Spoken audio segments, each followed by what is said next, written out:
Bonjour et bienvenue dans cette vidéo sur le cosinus d'un angle et nous allons nous intéresser aux deux angles aigus du triangle rectangle. Alors pour commencer, nous avons besoin d'un petit peu de vocabulaire.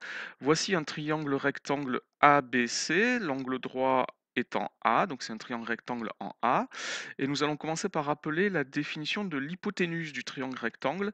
C'est le côté qui est opposé à l'angle droit. Sur notre figure, c'est le côté BC qui est l'hypoténuse du triangle. Et je vous rappelle que c'est également le côté le plus long du triangle, et c'est donc le côté opposé à l'angle droit. Autre mot de vocabulaire dont nous avons besoin, c'est le côté adjacent d'un angle. Le côté adjacent à un angle aigu d'un triangle rectangle est le côté de cet angle qui n'est pas l'hypoténuse. Alors, on va expliquer ça. Si je considère par exemple l'angle ACB, les deux côtés de ce triangle sont les côtés CB et le côté CA. CB est l'hypoténuse du triangle, CA c'est le côté adjacent de l'angle. Donc le côté CA est le côté adjacent à l'angle ACB. Si maintenant je considère l'angle ABC, l'angle de sommet B, l'un de ses côtés est l'hypoténuse, c'est le côté BC, l'autre côté c'est le côté AB et le côté adjacent à l'angle ABC. Nous allons avoir besoin de l'hypoténuse et du côté adjacent pour définir le cosinus. Dans un triangle rectangle, le cosinus d'un angle aigu est le quotient de la mesure du côté adjacent à cet angle par la mesure de l'hypoténuse. Donc nous avons une expression qui est que le cosinus, donc c'est le cosinus d'un angle, est égal à la mesure du côté adjacent sur la mesure de l'hypoténuse. Comme l'hypoténuse est le plus grand côté du triangle, on divise le côté adjacent qui est plus petit que l'hypoténuse par l'hypoténuse. On obtient donc un nombre qui est compris entre 0 et 1. Donc le cosinus d'un angle aigu est compris entre 0 et 1. Ça sera un bon moyen de vérifier si on se trompe ou pas dans les exercices. Alors, si on applique un petit peu ça, donc la formule, si on considère l'angle ACB, la formule pour calculer le cosinus de l'angle ACB, c'est la mesure du côté adjacent à l'angle ACB sur la mesure de l'hypoténuse, c'est-à-dire ici, le côté adjacent à l'angle ACB, c'est le côté AC, sur l'hypoténuse qui est BC. Donc le cosinus de l'angle ACB est égal à AC sur BC. Si on fait pareil avec l'angle ABC, son côté adjacent, c'est le côté AB et l'hypoténuse, c'est toujours le côté BC. Alors évidemment, nous allons voir des expressions numériques et nous allons voir tout de suite des applications de cette formule. Par exemple, si on a un triangle TSR qui est rectangle en S, je connais l'angle de sommet T qui mesure 35 degrés, je connais l'hypoténuse, le côté TR qui mesure 8 centimètres, et je cherche à calculer le côté TS. Donc ici, nous n'avons pas d'autre méthode que d'utiliser le cosinus d'un angle. Donc, quand on rédige les exercices, commencez toujours par préciser dans quel triangle vous travaillez et quel est le sommet de l'angle droit. Donc ici, je commence par dire que dans le triangle RST, qui est rectangle en S, et j'écris la formule du cosinus. Donc le cosinus de l'angle STR est égal à la mesure du côté adjacent à cet angle sur la mesure de l'hypoténuse, c'est-à-dire que le cosinus de l'angle STR est égal à TS, c'est le côté adjacent, divisé par l'hypoténuse TR. Et une fois que j'ai écrit ça, je peux remplacer par les valeurs numériques, ce qui me donne que le cosinus de l'angle 35 degrés est égal à TS sur 8.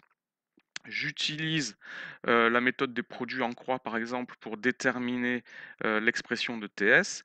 TS est égal à 8 fois le cosinus de l'angle 35 degrés. Alors pour déterminer le cosinus de l'angle 35 degrés, vous n'avez pas d'autre méthode que d'utiliser la calculatrice. On ne peut pas le calculer manuellement, donc il faut la calculatrice.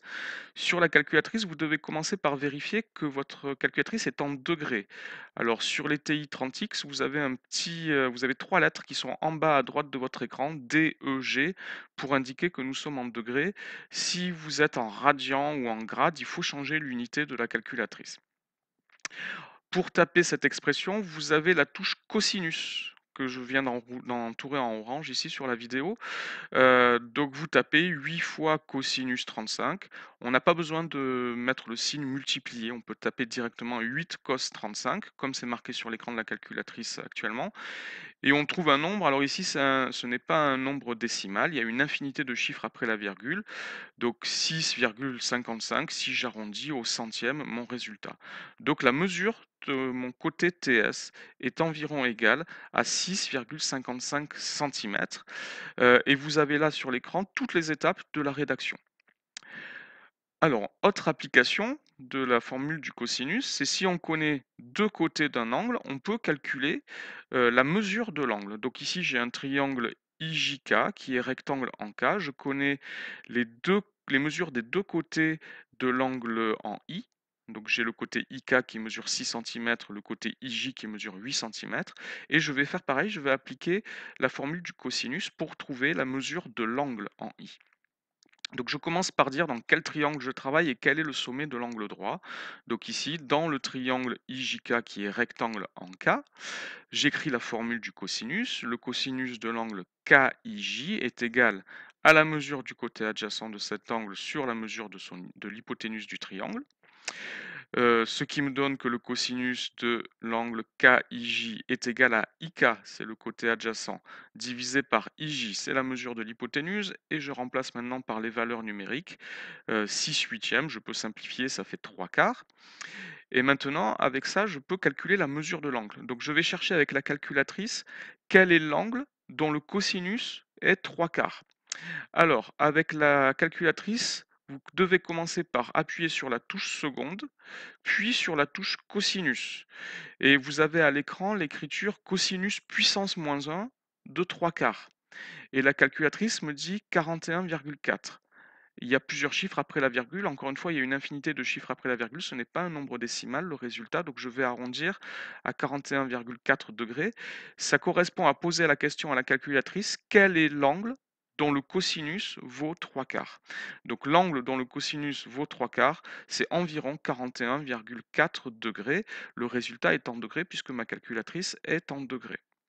Voilà, vous avez sous les yeux toutes les étapes pour résoudre cet exercice qui est donc la recherche de la mesure d'un angle aigu du triangle rectangle quand on connaît l'hypoténuse et le côté adjacent de cet angle. Voilà, c'est fini pour cette vidéo.